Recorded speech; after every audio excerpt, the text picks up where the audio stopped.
Assalamualaikum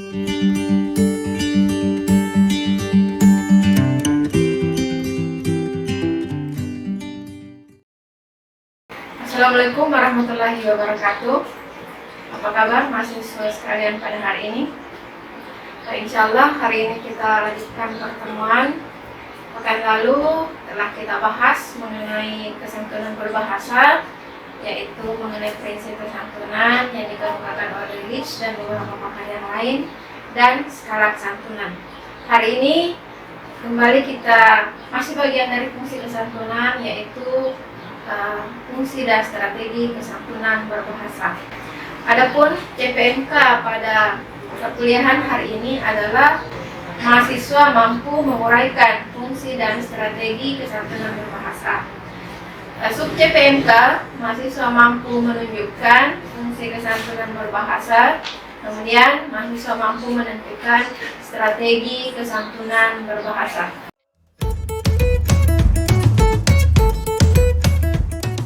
Baik, fungsi kesantunan berbahasa, fungsi untuk mitra tutur adalah berpasangan dengan fungsi penutur dalam pertuturan. Hal tersebut berkaitan dengan fungsi pertuturan dalam kesantunan berbahasa.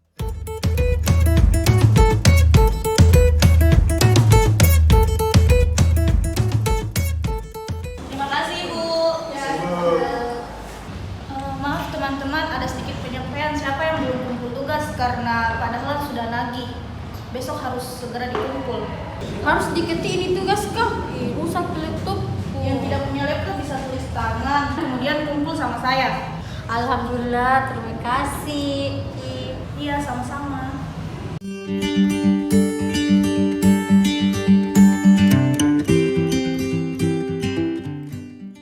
Yang tidak punya laptop bisa tulis tangan, kemudian kumpul langsung sama saya. Jadi itu adalah termasuk kesantunan berbahasa yang dinyatakan dengan menggunakan kalimat langsung. Kemudian contoh berikutnya. Tapi Ibu, ini tugasku, Bu. Terlambat lagi. Iya Ibu, mohon maaf Bu, rusak laptopku. Kapan kamu ini mau ujian proposal? Teman-teman kamu sudah banyak yang ujian. Kenapa kamu belum? Insya Allah pekan depan Ibu, saya akan menghadap ke Padahlan. Iya, jangan lama-lama.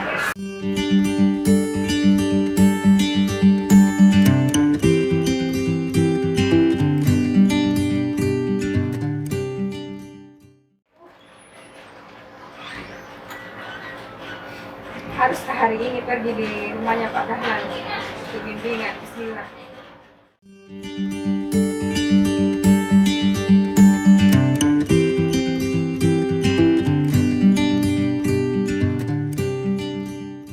Jadi kelompok siapa yang akan presentasi hari ini? Tapi Bu, hari ini saya yang presentasi.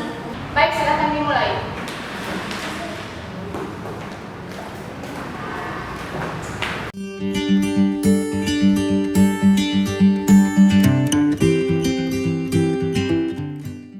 Jadi dimulai dengan penanda kesantunan KB, kemudian mahasiswa menggunakan kalimat langsung, yaitu menyampaikan kepada dosen bahwa dia yang presentasi pada hari ini.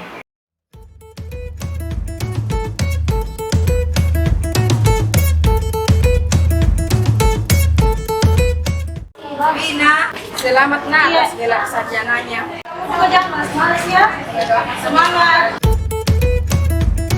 Di tuturan ini dituturkan secara langsung oleh mahasiswa kepada rekannya yang telah menyelesaikan studinya.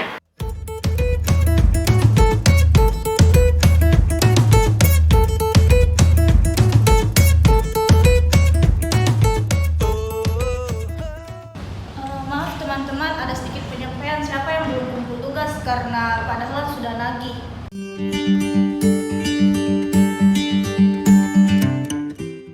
Jadi mahasiswa menggunakan kata tanya siapa untuk mengingatkan kepada temannya agar segera mengumpulkan tugas yang diberikan.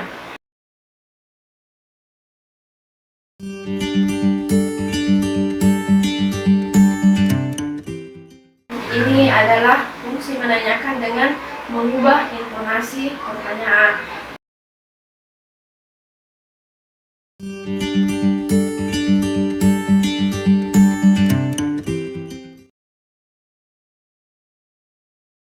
fungsi lain dari fungsi menanyakan yaitu menggunakan kata bukan. Misalnya hari ini pertemuan 15, bukan. Jadi bukan di sini diberikan intonasi penekanan ke arah kalimat tanya.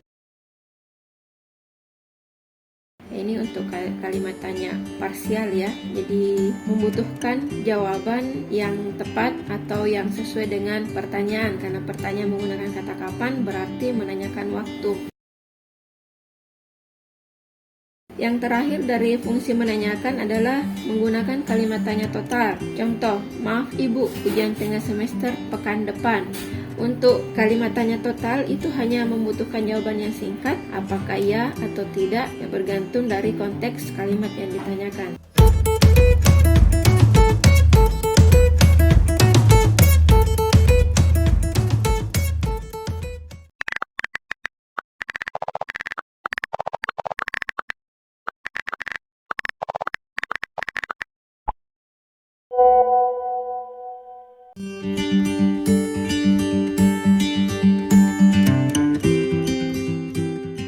Jadi menggunakan kata harap untuk meminta tugas ke teman-teman yang belum menyetor tugas. Contoh selanjutnya untuk fungsi memerintah berupa perintah ajakan. Mari kita menutup diskusi ini dengan mengucap hamdalah.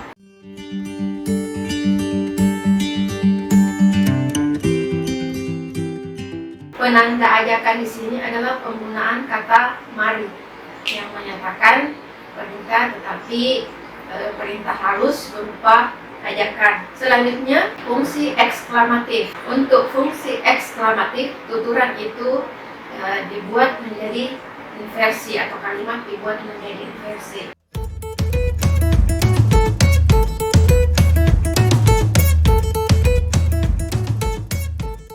Kerennya materi tak mantap.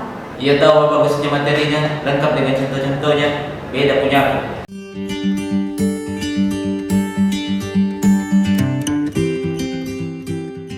Penggunaan partikelnya yang melekat pada predikat yang diletakkan di depan subjek. Partikelnya pada kata kerennya. Ini merupakan kalimat inversi.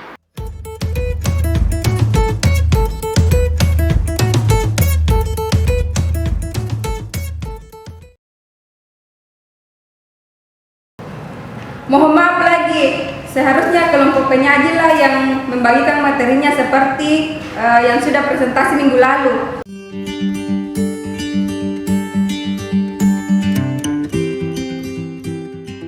Untuk fungsi empatik, kalimat itu bisa dinyatakan dengan penggunaan partikel la dan kata sambung yang.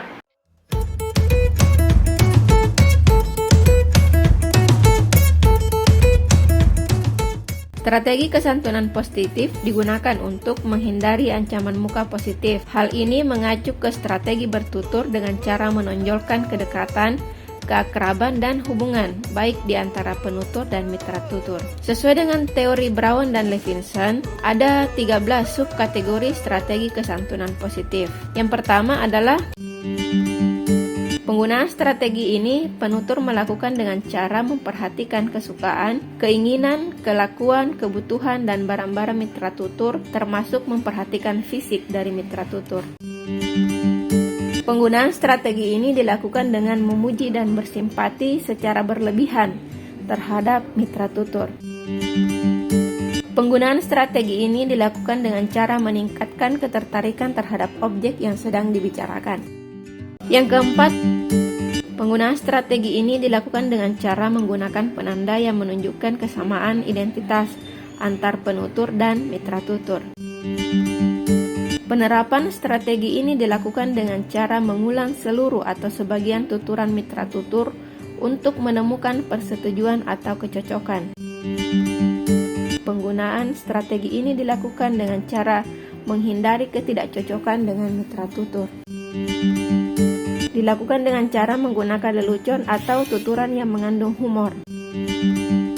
Strategi ini menggunakan bentuk apersepsi bahwa penutur paham akan kondisi mitra tutur dan memahami keinginan mitra tutur. Dilakukan dengan cara menyatakan janji kepada mitra tutur atau dengan cara menawarkan. Dilakukan dengan cara melibatkan mitra tutur dalam kegiatan yang akan dilakukan oleh penutur. Dengan cara meminta atau memberi alasan kepada mitra tutur. Dilakukan dengan cara menggunakan pola tindakan resiprokal, yaitu penutur melakukan sesuatu sehingga mitra tutur pun harus melakukan sesuatu pula. Dengan cara memberikan hadiah, rasa simpati, pujian atau kerjasama penutur kepada mitra tutur.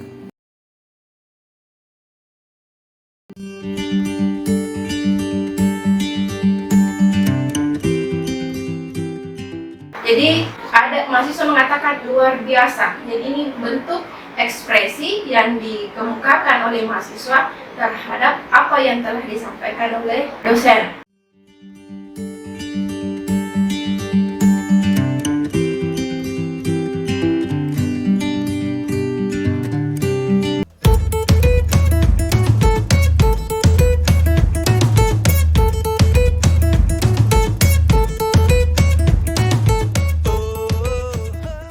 Tolong peserta diskusi, suaranya dipelangkan, kami agak terganggu. Mohon maaf, moderator.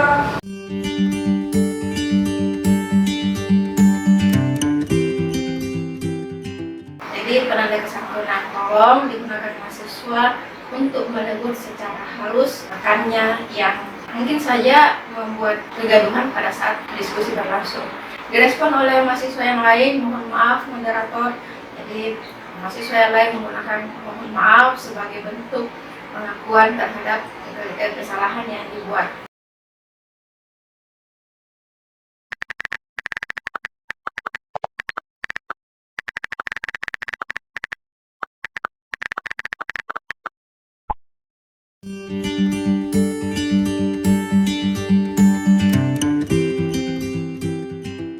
Diawali dengan salam sebagai bentuk kesantunan. Kemudian mohon maaf di sini bukan berarti mahasiswa melakukan kesalahan, tapi salah satu bentuk kesantunan yang ditujukan oleh mahasiswa kepada dosen.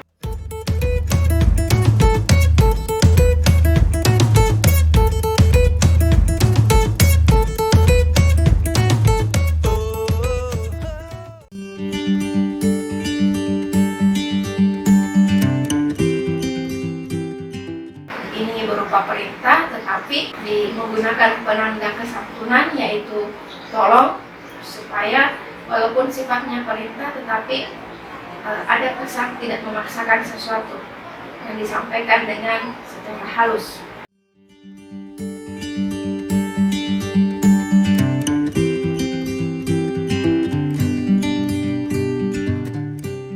Menggunakan kata silakan dengan memerintah.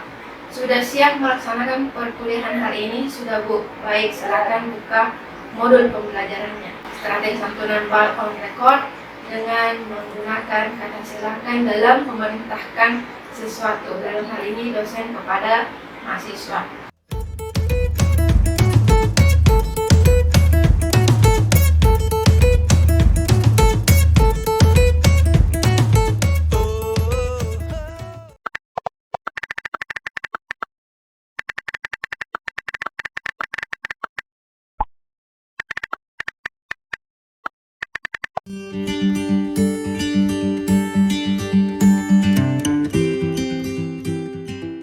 Sesuai waktu yang diberikan Bapak Dahlan, pengerjaan tugas sudah selesai. Kemudian mahasiswa menjawab, siap sedikit lagi. Jadi ini muncul kontradiksi. Mahasiswa mengatakan siap, yang berarti semuanya telah rampung, tetapi berlanjut dengan sedikit lagi. Jadi ada kontradiksi antara telah selesai dan belum. Ini juga termasuk salah satu strategi kesantunan berbahasa. Mahasiswa tidak ingin mengecewakan temannya, sehingga mengatakan siap mengumpulkan, tetapi meminta izin atau meminta waktu sedikit untuk menyelesaikan atau merampungkan semuanya.